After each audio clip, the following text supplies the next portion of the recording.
Hey all, what's going on? Jeez, it's been a while, huh? I think this is the 5th video update. So this is where we are on the Revell Queen Mary. Couple things to note. I am doing the photo etched rails. What else in here? You know, there are so many photos of the Queen. She's being repainted right now and restored. But there are so many different pictures and so many different. It's not like like the Bismarck where it had a couple of she only lived what 16 days and had like 9 different paint jobs. The Queen's had a few, just really small ones though. She's always had her primary colors, but the space between the second and the third funnel, sometimes that would look like it was almost a linoleum. Also a little bit behind the third funnel. So anyway, I'm not going to deal with that. I'm just going to keep it where it is right now. So what have we learned? You know, it's an old kit. Don't hold me to this, but I think it was originally manufactured in 1968. The biggest problem I'm having with it, let's talk about the spruce, the trees, whatever you like to call them. The parts are barely hanging on in there, and so I'm losing parts left and right. They just simply fell out. I had to tear out this entire area yesterday just to find the other funnel because there's a hole in the bag.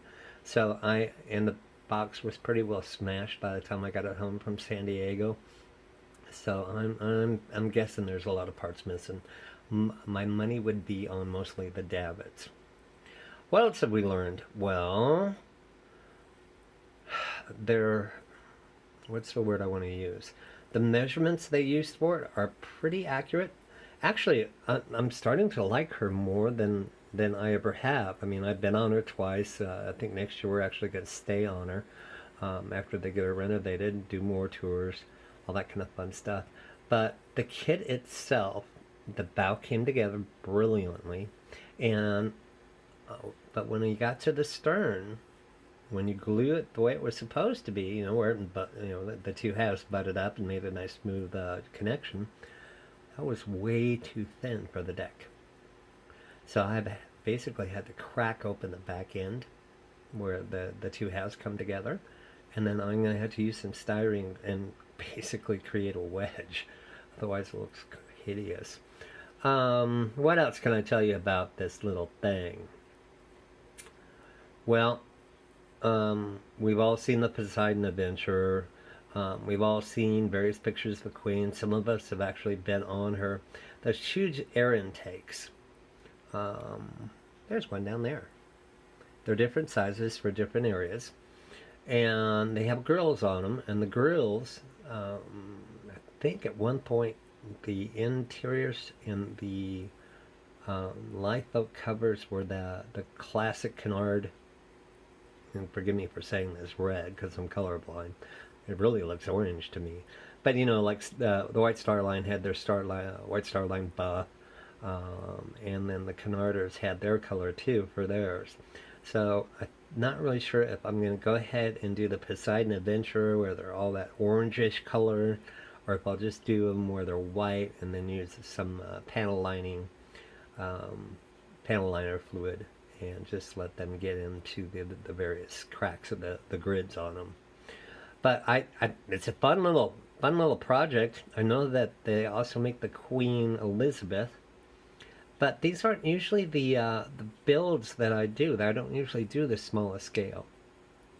The other thing too is it's hard to find. These are, I think, from Tom's Model Rights, Tom's. 1-600 Lusitania Queen Mary merchant ship railings. They weren't that pricey, and they're nice, but there aren't enough. And they just tell you that there's a 2-rail, a 3-rail, a 4-rail, and a 5-rail. Not really sure where those go, but common sense would dictate that the 5-rail, once they're nice and sturdy, is going to be on the perimeter of the deck, so no one's falling off. The 2-rail may be up on some of the higher areas where if they fall, they're just going to fall onto the deck below. So you got to kind of figure out that. So she's already been sealed as far as the bow, or what am I saying? The body of her hull. I haven't sealed the upper port yet. Obviously, I've got some work to do. How do you like the paint job on that front funnel? Isn't that nice? That's because I had taped off everything but the opposite, and I had painted the bottom black. That was fun. What else am I doing around here? She's really not bad. I'm really kind of looking forward. I might have to order some more of those photo etched, but looking forward to finishing that off. I'm having some fun with it. I think this one's going to go in a prominent place in my home only because my wife and I have some fond memories of it. Maybe if you guys search my YouTube channel, you'll actually see it where I'm talking to my wife as I'm taking a video of this huge builder's model on the Queen. The other thing too is I'm about to fasten this down. I don't know about you guys, but as you can see, my airbrush is a little painted there. That's because I haven't had any place to really set her down. Now, if you notice, my workspace is, what are these, 16 by 16 Italian slate. And it's great for a workspace. It's just sitting on top of a regular table. But, yeah, it's time. I'm using this airbrush so much now. I got to figure out a way. You can't really drill into slate per se. I'm actually thinking of pulling out some Gorilla Glue and just gluing that holder down onto the slate somewhere out of the way. Couple other things. Tamiya extra thin, wonderful. I'm not a big fan of trying to use it to hold some really hard parts to hold things that may pull apart. I'll still use the CA glue for that. Some tricks with the CA glue too. If you've got gaps, go ahead and just put a big old thick bead and let it go and seep into that gap and let it dry. Don't worry about it. But do it while you're doing it, as before you have it finished. In other words, let it act as a sealer and a seam filler. Then just simply sand it smooth, and it gets rid of a lot of the seams. I messed around with it back here, and it worked beautifully. Again, the kit doesn't have, that's the other thing. I wish, like in fact, we'll do that. Like the Titanic, the 1 to 350, they have a lot of aftermarket photo etch parts, so you're not stuck with just these cutout windows that were molded, part of the molding. Let me see. Don't get sick on me, guys. We're going to jump up for a while. Alrighty.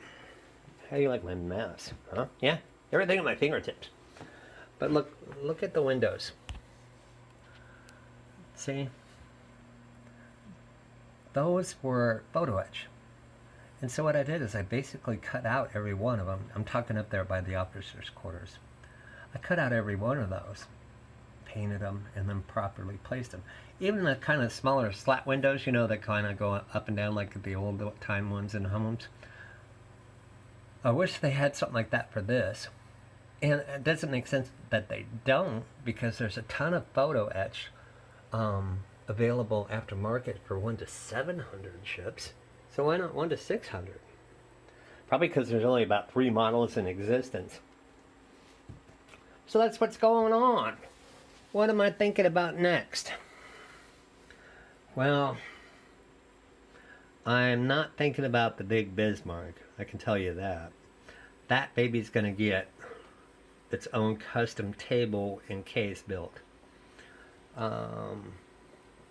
I don't know if you guys are Facebook members, but look at Scale Graveyard. You can pick up some steels there.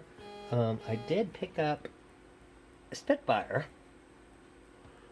so I could do that, but I don't know. The other thing too is I'm running out of space.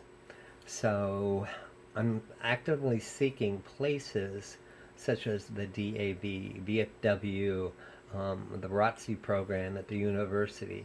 They all have display cases. And no one really is going to care about the Queen or the Titanic.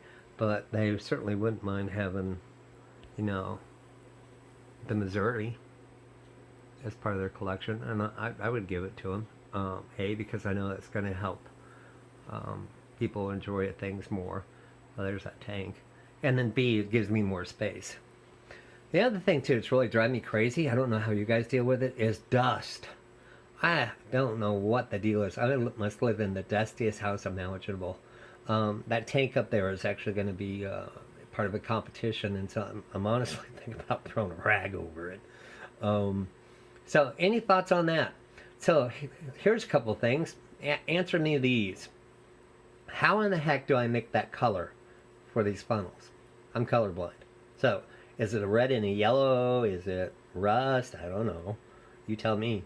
Also, tell me how you clean dusty models. Let me show you something. And it's not a testimony to the way I keep the rest of the house.